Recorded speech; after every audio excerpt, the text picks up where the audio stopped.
Do you ever feel like there's just not enough hours in the day to work on the things that you love? Maybe you're busy writing a song, collaborating with a friend, or taking the responsibilities of being an artist, all while trying to remain sane and calm. And believe me, I have been there. I am still currently juggling my full-time job as a registered nurse, writing songs, performing, creating content, and running the business side of things. So I know how it constantly feels to play catch up. Over time, I've learned that mastering time management has nothing to do with doing more things, but rather doing things more efficiently. In today's episode, we're going to talk about 5 strategies to help you feel like you can take control of your time, avoid burnout, and do what you love doing best, which is being an artist. Hey friends, welcome back to Cozy with Calinnah, where I dive into my journey as an independent artist, the highs, the lows, and everything in between. Don't forget to subscribe and watch a new episode every Thursday. Number 1 is identifying your priorities. As an artist, I have a million thoughts that go through my brain, and one of the hardest tasks is to figure out which is my highest priority. Now, I use this tool called the Eisenhower Matrix, which basically, in simple terms, talks about what is important versus urgent. You can have a mixture of both, but by using this model, you can identify which is your highest priority. Another tool that I use as a nurse is actually the ABCs of nursing, also known as triaging. We have to figure out as nurses who is our most stable versus unstable patient. And as you would guess, you would probably want to take care of your most unstable patient first before you take care of the stable patient.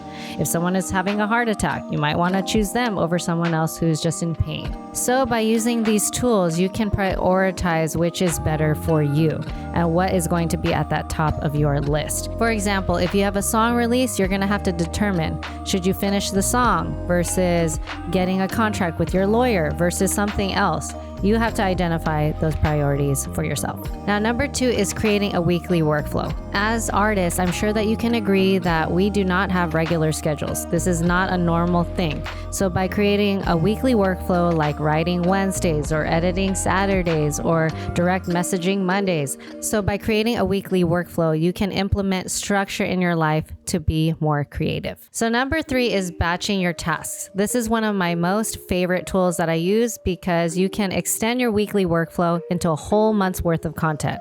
This can include having days for filming, having days for editing, having days for writing.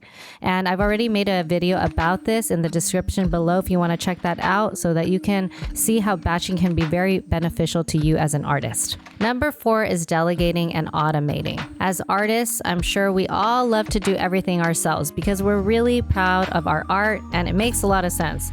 But sometimes if you're juggling a full-time job, you do not have the time to do everything. And even if you had the time, that would mean more responsibility for you to learn more skills. So sometimes delegating those skills to someone else can be really beneficial. For example, you might have to hire a graphic designer to work on your next flyer for your next show, or you might have to hire a social media person to work on editing your content or coming up with captions. Just look at it as investing in your career because time is also money. So by hiring somebody else, that might free up some more time for you. Also, automation is a really great tool because you can schedule things ahead of time instead of doing it in real time. For example, some apps like Instagram already have an integrated system that you can schedule your posts ahead of time or your reels ahead of time. There's other platforms like Lately or MailChimp so you can do things automatically, which can free up your time. Now, number 5 is the most often overlooked, which is protecting your creativity and avoiding burnout. So you want to be able to schedule some time for your creativity and also just life in general. So one example that I like to use is to block out some time and set an alarm for yourself to focus on writing. Maybe you want to finish that verse that you've been working on. You can dedicate 10 minutes to that and then worry about it tomorrow. In the same way, you want to set alarms for yourself for self-care. At the same time, self-care is just as important. And by dedicating an alarm or a set time to resting, that can just help you recharge and regroup so that you can get back to yourself. For example, I will allocate some time to reading or going to the gym or taking a brisk walk so that I feel like I can continue to work on being creative. So by combining all these strategies, you will understand that time is going to be your most valuable resource. And when you manage your time well, you can avoid additional stress and focus more on success. Please let me know if there are any tips or tricks for for your time management in the comments below. And as always, don't forget to like, subscribe, and hit that notification bell. And I will see you on the next episode.